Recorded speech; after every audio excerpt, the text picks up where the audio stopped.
30-year-old cold case. I love seeing these. I love to see justice come. I don't care how long it takes, as long as you do your job. And don't forget about the folks that mourned and went through so much pain because of the violence and the ignorance of the men and women in our society. Let's talk about it.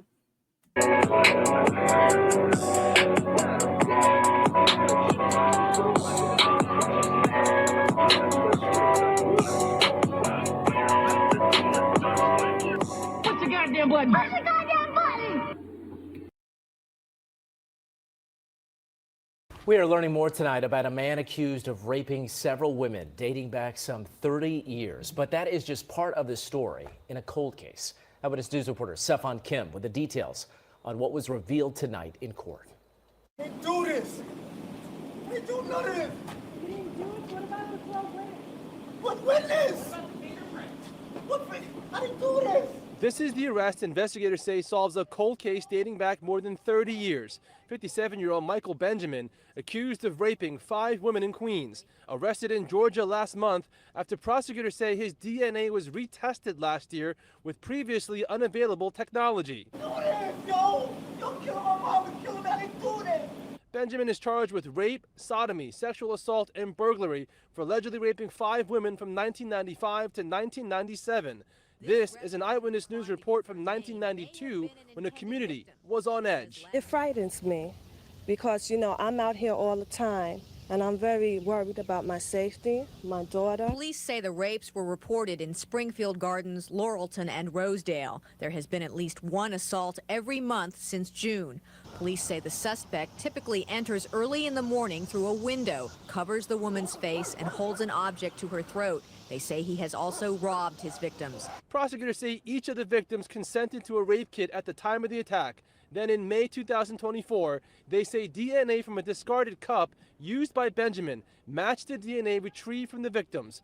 Queens DA Melinda Katz in a statement saying, although decades have passed, these cold cases were not forgotten. It's never too late for justice. Perhaps even more disturbing, though, are the alleged assaults he is not being charged with due to the statute of limitations. Prosecutors say he raped a 12-year-old over a 10-month period in 1990. He pled guilty to attempted rape and was sentenced to 5 years probation. He became a level 3 sex offender, the highest risk repeat offender. My client vigorously, vehemently, and vociferously denies the allegations. I think that most of these charges are probably outside the statute of limitations before we even get into the merits of the case. Benjamin is facing up to 25 years in prison if convicted. He was held without bail. He's due back in court on December 5th. In Queens, Stefan Kim, Channel 7. I'm all about getting the criminal. Do your job.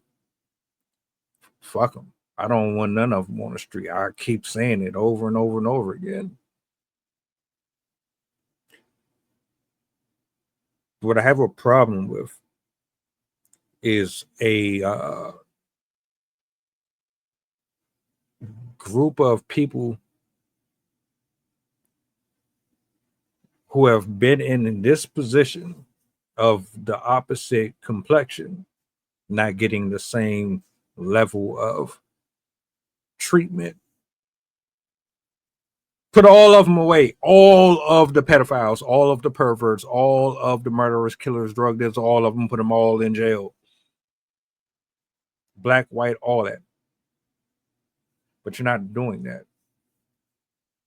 Now, if he's guilty, based on what I've heard here, which he's already gotten his portion from prior cases, but if these additional charges are accurate, lock him away. This is one of those examples of where a person can do a crime and go unnoticed for years. You see it in Hollywood, you see it in the music industry. Nobody bats an eye to it. And they live and they flourish and they blossom, and nobody really seems to think twice about these people He looked like he was doing well for himself. Don't know how. How are you registered as this type of person and you're able to have the type of lifestyle that you have?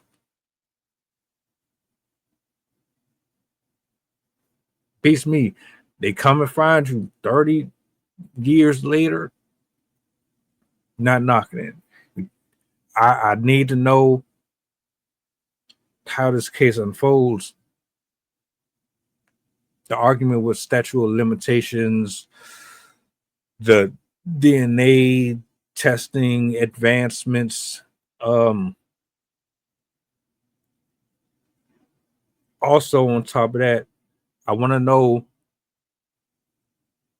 if this case is going to put the spotlight more on cold cases. Is it going to put the spotlight and highlight more on other individuals who have been known notoriously for similar crimes or worse, because you're picking and choosing? Now, you can't get to everybody at once, I know, but the information that you already have documented on these folks should not have been swept under the rug.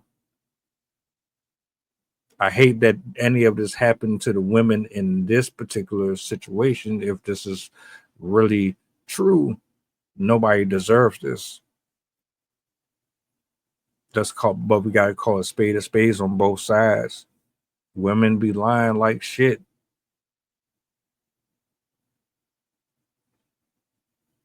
The court system is flawed as fuck. Present the evidence and let's see what happens. It's hard to really tell who's being honorable and who is not anymore, to keep it a whole buck. Y'all let me know in the comment section how you feel about cases like this.